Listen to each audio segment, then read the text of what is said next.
Grow, Cook, Eat. Proudly sponsored by Board Bia. So I think we should grow some broccoli this week. That is a splendid idea. So did you bring the key? Why would I have the key? You have the key. Well, I'm not getting it. Well, I'm not getting it. We'll just sit here then. Yes, we will. Okay, I'll go get the key. I'll be here, waiting to grow some broccoli in the glass house.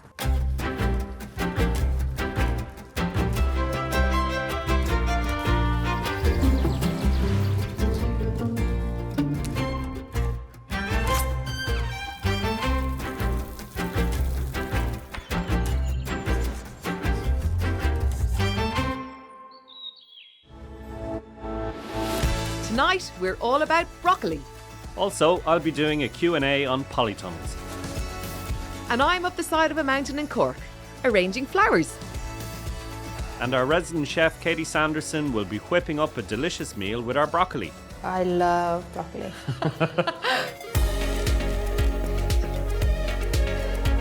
God, Michael Kelly, you were up early. Check this out. Very organised of you. That's Labels, why they pay me the modest bucks. You get paid. So we've got two vegetables we're growing here. I've got the calabrese, as you call it.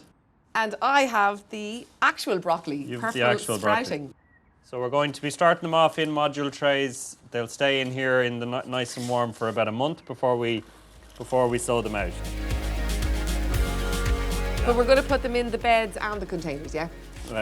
I've never seen them grown in containers before, but Karen, you've proved me right before, so Yes! you know. Containers will conquer. So overfilling as always, and slicing off the top.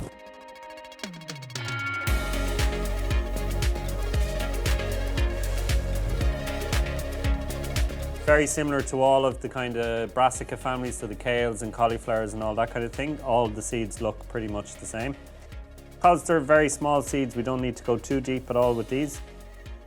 We need to get just one seed per module.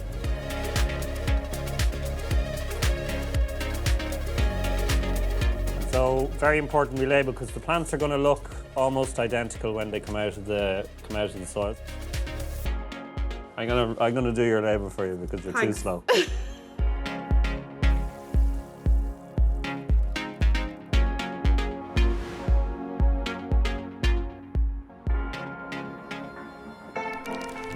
It's been a few weeks, so it's time to get these plants out of their module trays and into the ground. But which to start with? Okay, so we're going to start with the calabrese. I've got my trusty measuring tape here, Karen. Of course You'll be delighted you to do. hear. Yes. So these two have got very different spacing requirements. So we're going to start with these, which is it needs 45 centimetres, right? So we're going to get three, if I mark out a row Okay. here, we're going to get 3 plants in the row. Sprouting broccoli, because like calabrese, we're waiting for the head to form on top, right? Whereas the sprouting broccoli, it's sprouting from all sides. So it's going to be a much wider plant for one, and it's going to get very tall as well. These absolutely hate getting their roots pot bound, so it's really important that you get them out of here and into the ground at this stage. This is about as far as they should go, you know. So you really firm them in well, yeah? Yeah. So that's that one. Second one, kind of into the middle here. This soil is nice and sort of hard, so I think they'll be delighted with this.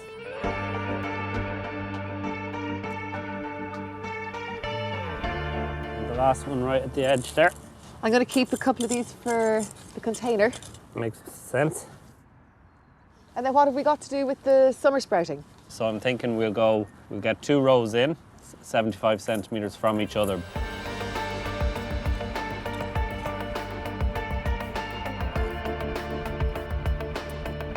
Nice.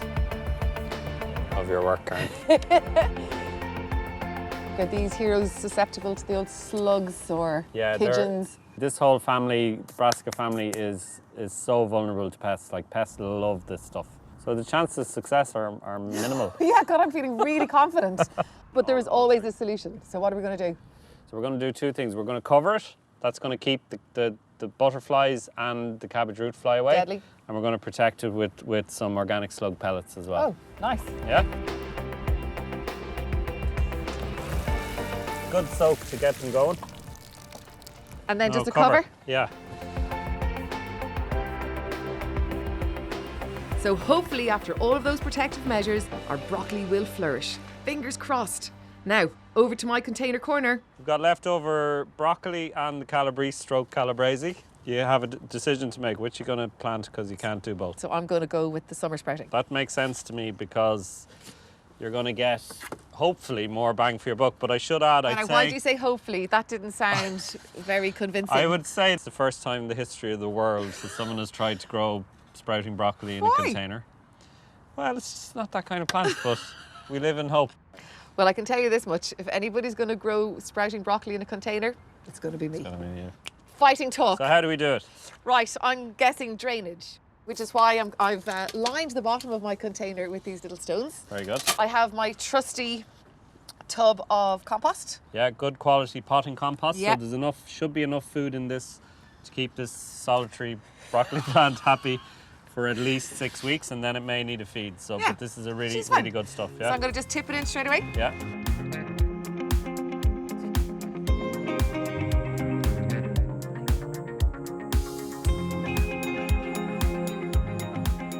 Okay, now remember this is a team effort, so use your Zen growing magic. Pick the best one. Okay. Not going to matter. Is that definitely the one? Yeah. Okay. That's the one. It's grand. May the Faith. force be with All the you, faith. little broccoli plant.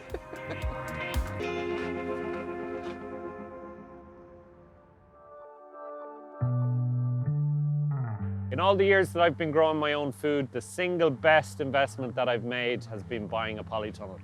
And it's one of the areas that we get asked most questions about. So I think it's time for a bit of a polytunnel Q&A. So one of the most frequent questions that I get asked about polytunnels is what exactly is the difference between a glass house and a polytunnel? So they both heat up really well. These don't heat up quite as much as a glass house, but they do hold on to their heat better at night time, which is a good thing for your veg. But the biggest difference of all is the cost. It's going to be about 1/3 of the price of an equivalent size glass house. Next question is, how do you set up a polytunnel? The first thing is you want to be near to a water source. Watering is really important inside in a polytunnel. Typically the best orientation for the sun to maximize the sun along the length of the tunnel is having it facing east to west, so it gets the sun all day long. What could kind of trump that slightly is the wind, so you need to think about the direction of the prevailing wind wherever you're putting your tunnel. So now that you've got your polytunnel up, it's time to think about what you're going to do inside and the layout. What people often do is that they have their beds going right up to the edge of the tunnel. Having a path around the edge is always a good plan in terms of being able to access all sides of the beds. Also acts as a bit of a barrier for slugs and weeds coming in from outside. So the best layout is typically path up the center, path up either side, and then your 90-centimeter beds. So in the height of the summer when it's absolutely roasting in here, these metal bars heat up and they can melt the plastic if they come into contact with them. So a clever little tip is you line the inside of the bars with this tape, just stops that from happening. So these bars are obviously structural, they're holding the whole polytunnel up, but they're also very handy to use for support. So we use these for growing climbing plants, things like tomatoes, cucumbers, and climbing French beans. So the final tip is this green netting, which is an absolute lifesaver in the summer. So it's going to let the air flow through the tunnel, but it's going to keep all the little pesties where they belong, outside. Very frequent question, what's involved in maintaining a polytunnel? So if you get a hole in your polytunnel, don't panic, but we do want to stop it from going from a little hole like this into something much bigger. So we're using polytunnel tape. You'll get this from the people who sold you your polytunnel. We're just going to stick this over it to stop this turning into a big hole. So over time with your tunnel, you're going to get a build-up of this algae, and what it'll do eventually is it's going to stop the light getting into your veg, and it will deteriorate the plastic over time. Really simple solution, just use a soft cloth, and every winter or so, just give it a wipe down. So you have your polytunnel up. Big question is, what are you going to grow in it? So you can grow anything you want in the polytunnel, but my advice would be don't waste this amazing space on things that will grow really well outside. So there we have it. I hope I've answered most of your questions at this stage about keeping a polytunnel. If you look after it and maintain it, a polytunnel is going to last you about 15 years. And the great news is it'll pay for itself within a single year in absolutely delicious veg. Grow, Cook, Eat. Proudly sponsored by Board Bia. Grow, Cook, Eat. Proudly sponsored by Board Bia.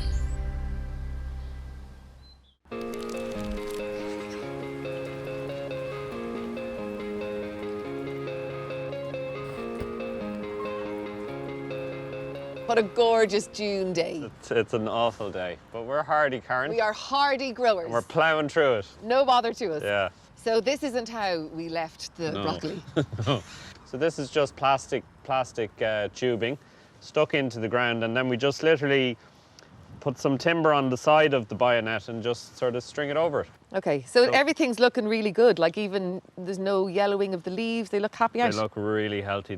Like we've had this time last year, we were drought territory, which wouldn't be good for these That's kind mad. of leafy greens. But this year, it's been very kind to them actually, and they're happy out. And there's literally nothing to do except every couple of weeks we take the cover off, give it a bit of a weed, and that's it.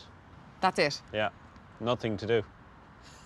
So why are we out here? I just wanted to show you, and now we can go back in. Da, da, da, da, All right. da, da, da, da, da, da, da. Now that the rain stopped, I have a little something to show Mick. You see before you one very healthy broccoli plant. Yes. You do not see before you bayonet or a random contraption from stuff snaffled from the shed. No. Please explain. I'd imagine there's some eggs or caterpillars or something somewhere. Are you expecting or hoping? Look all you like, dude. There's none. Yeah, So I think it's just been lucky in that case. really. Yes, I actually do.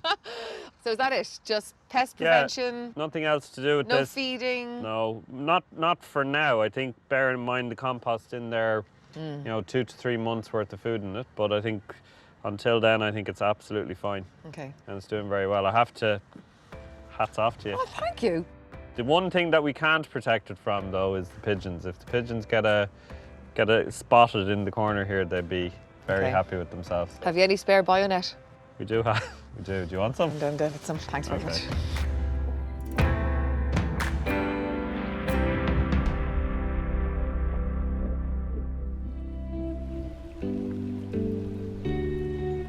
Who doesn't love to receive or give a beautiful bunch of flowers? But you know what? The chances are they're more than likely grown on a massive scale, imported, and there's probably a whole heap of chemicals involved. But there is another way, and I'm up a mountain in North Cork to visit a fantastic flower farm. And that flower farm is Hanneko Flowers. It's run by German couple Hannah and Klaus, who grow an unbelievable amount of beautiful wild Irish flowers on just a few small acres. It is the very definition of organic and wild. So I suppose my part of the business is mainly the growing part. So yeah, I do all the seeding, I do all the pricking out, I do most of the planting. We started doing a market in Macroom, and it just grew from there, it just got bigger and bigger. And then Hannah did weddings as well. I think Hannah is the best florist in Ireland, if you ask me. So it's a joint effort. I suppose our growing area altogether would be maybe 3/4 of an acre altogether, I guess, which is a lot for flowers because you don't need that much space really to grow flowers. There isn't that many wild flowers in Ireland, unfortunately, No. there isn't a huge variety,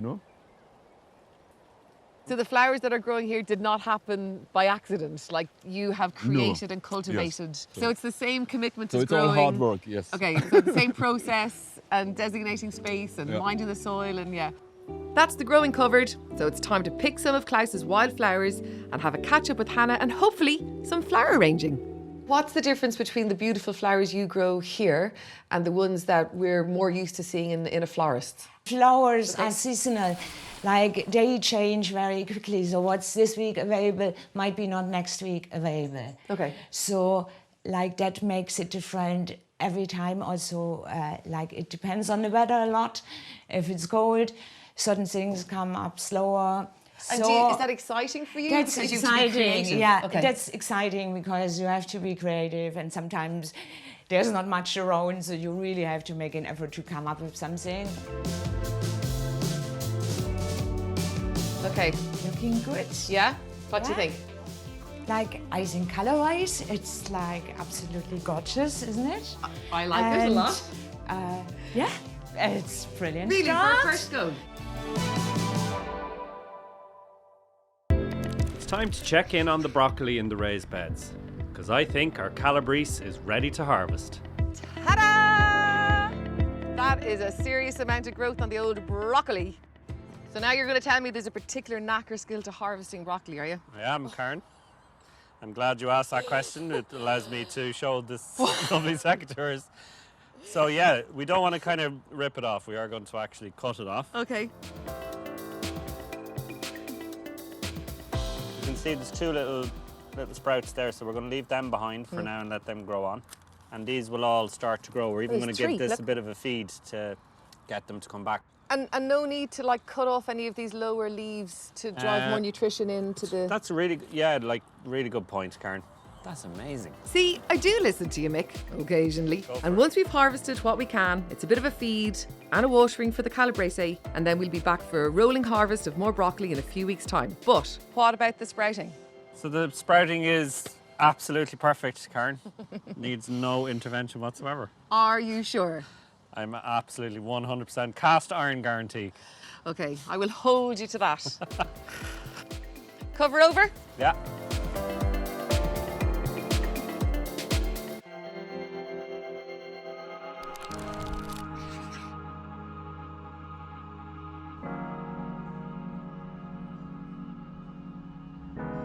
Mick, I have to say, I think your broccoli's looking a bit ravaged. Easy there, Nigella. It is a bit ravaged, in fairness. A little airy. A little airy, It's good to be for the fair. ventilation. Yeah, well, what's actually after happening? I mean, we have to own up to... What's this wee business? Okay, I have to own up to the fact that like, a butterfly did get in. Okay. So we've been picking the caterpillars off.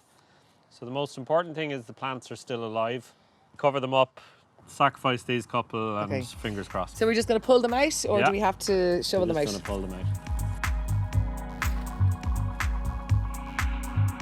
For the compost heap, yeah? Yes, indeed. Okay, cool. I'll be here covering these Okay, cool. I'm going to go check on mine. and being really vigilant. In my defense, broccoli is notoriously hard to grow. So.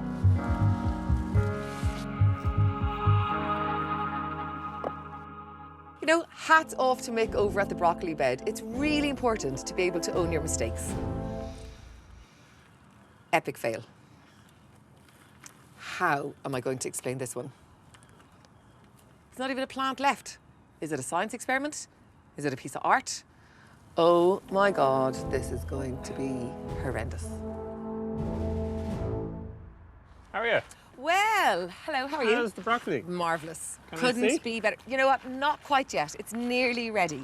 Okay. Yeah. So how are you? Can I get you coffee? Yeah, no thanks.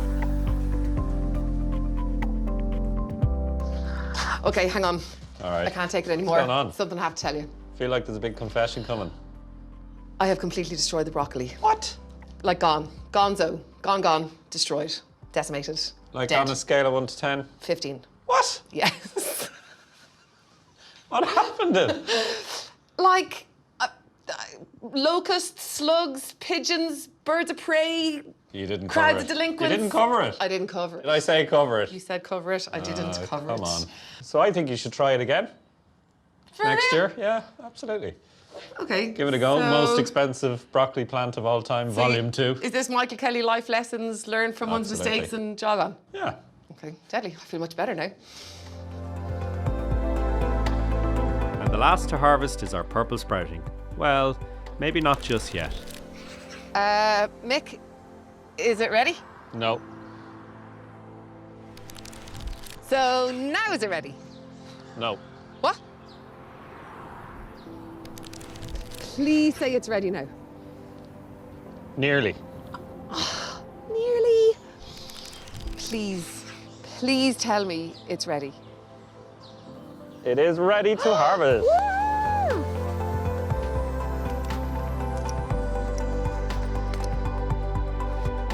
There you go.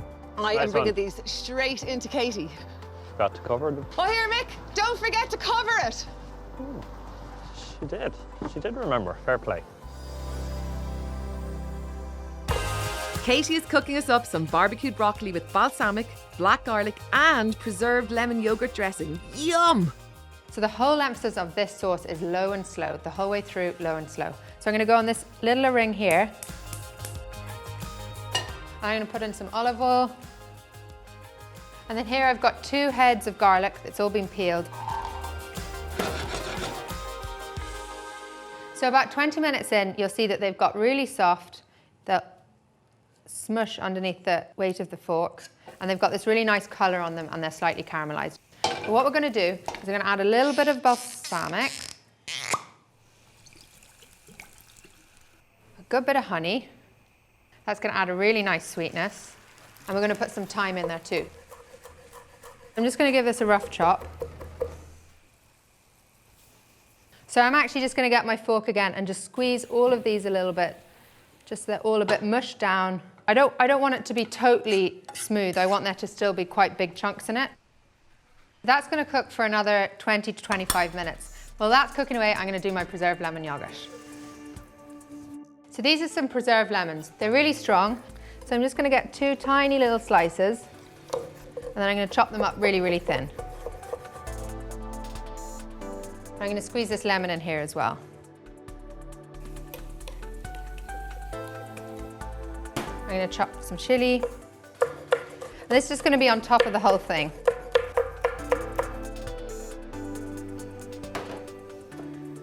So I'm going to start on my broccoli. Olive oil, lots of salt, and some pepper. I just want to make sure that they're all totally covered in that oil. So I've got a really smoking grill, and I'm just going to put my broccoli on top, trying really hard not to overcrowd the pan too much. So after patiently waiting, yeah, I can see that they've got this really nice black char on them. Take them all off.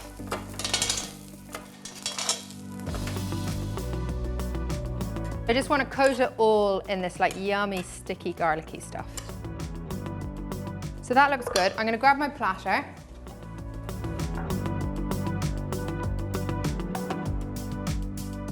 This is my preserved lemon yogurt that's going on the top.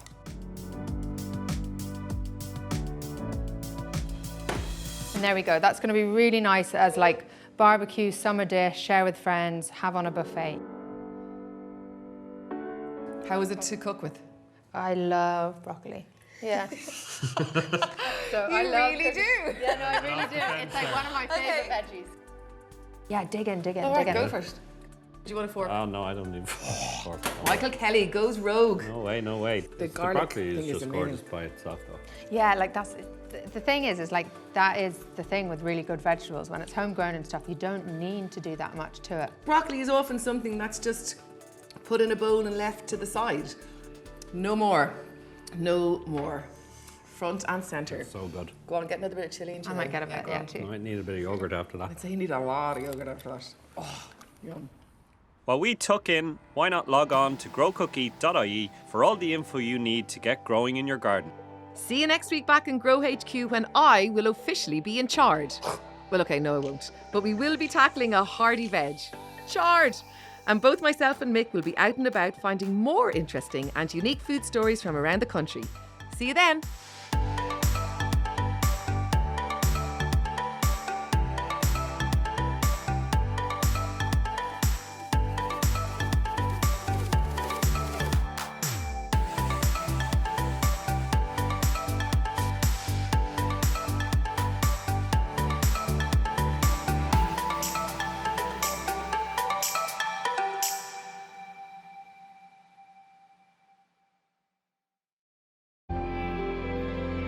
Grow, Cook, Eat. Proudly sponsored by Board Bia.